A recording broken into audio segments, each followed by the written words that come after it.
Өнөөдөр хэдүүлээ дэлгэцэн тарагдж байгаа. За энэ scroll bar-ыг хэрхэн хийхийг өнөөдөр үздэцгээе. Тэхийн тулд эхлээд хэдүүлээ гарчгаа хуулаад авчээ. За түүнийхээ дараа developer зэс рүү ороод insert гэж ороод за энд scroll bar гэж байгаа. За энэ дээр болон доор хоёр жоохон ижил төстэй харагдаж магадгүй. Гэтэ энэ арай жижигхэн icon-тэй. Тэгээ очингууд scroll bar гэж гарч ирж байгааг нь сонгож аваад за энд хэдүүлээ scroll bar оруулаад өгчлөө.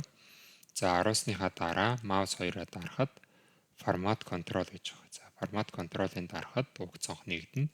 Эндээс хэдүүлээ current value дээр нэгийг оруулж өгөөд minimum дээр нь мөн нэгийг оруулж өгөөд за максимум утгын хувьд бидний гүйлгэж харагдж байгаа утга маань хамгийн их нь хэд байгаа юм бэ гэдгийг хэдүүлээ харна. За энэ тохиолдолд хэдүүлээ 70 утга байгаа учраас 70-ыг оруулаад өгчээ.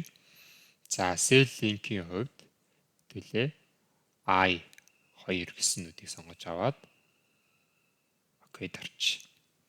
За ингэнгүүт scroll bar маань ороод ирж байгаа. За түүнийхээ дараа customer name дээр хэдүүлээ scroll bar-аа ингээд дагуулад тухайн нэрийг дуудах томьёог бичиж өгье. За энэ дээр хэдүүлээ if error гэсэн функцийг дуудаад мөн index гэсэн функцийг дуудлаа. За customer name гэсэн хэсгээр байгаа бүх утгаа хэдүүлээ сонгоод авна. За түүнийхээ дараа дэлгэцэн тарагдж байгаа төвчлөрийн тусламжтайгаар уг утгыг төвжиж өгнө. За дараа нь хэдүүлээ I2 гэсэн нүдээ сонгож авлаа. За энэ удаад хэдүүлээ дахиад мөн дэлгэцэн тарагдж байгаа төвчлөрийг тарж төгжиж өглөө. Нэмэх нь raw гэсэн функцийг дуудаад за энэ удаад хэдүүлээ A1 гэсэн нүдийг сонгож авлаа. За харин A1 гэсэн нүдэн дээрээ дэлгэцэн тарагдж байгаа товчлуурыг 3 удаа дарж төгжиж өглөө. За түүнийхээ дараа хаалтаа хаагаад хасах нь 1 гэж бичиж өглөө. За мөн хаалтаа хаагаад за дэлгэцэн тарагдж байгаа томьёог үргэлжлүүлж бичлээ. Хаалтаа хаагаад enter дарлаа. За ингэнгүүт манай одоо scroll-ыг дагаж одоо бидний дуудаж өгөх одоо утгыг дуудаж өгөх томьёо маань бичигдэж байгаа гэж ойлгож байна. За энийг хэдүүлээ доошоо хуулаад авчээ.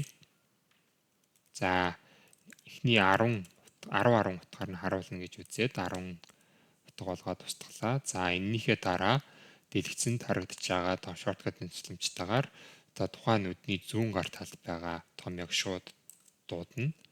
За ингээд оруулаад ирэнгүүт та бүхэн харж байгаах ship mode дээр маань customer name-ээр нь харуулдаг байгаа. За тэгвэл энийгээ томьёондоо засвар хийгээд оруулаад өгчээ. За ship mode маань урталд C гэсэн баган дээр харагдаж байгаа учраас B гэсэн утгуудын C болгоод өгчлөө. За тэгэнгүүт та бүхэн харж байгаа ship mode нь дуудаж байна. За энэ утгаа дэлгэцэн тарагдж байгаа shortcut-ын тусламжтайгаар доошоо хуулаад авах боломжтой.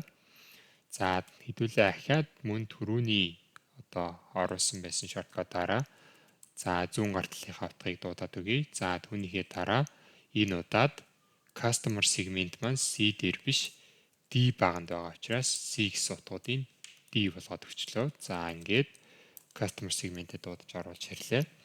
За scroll маань ажиллаж гин үгүй юу гэдгийг хэдүүлээ харъя.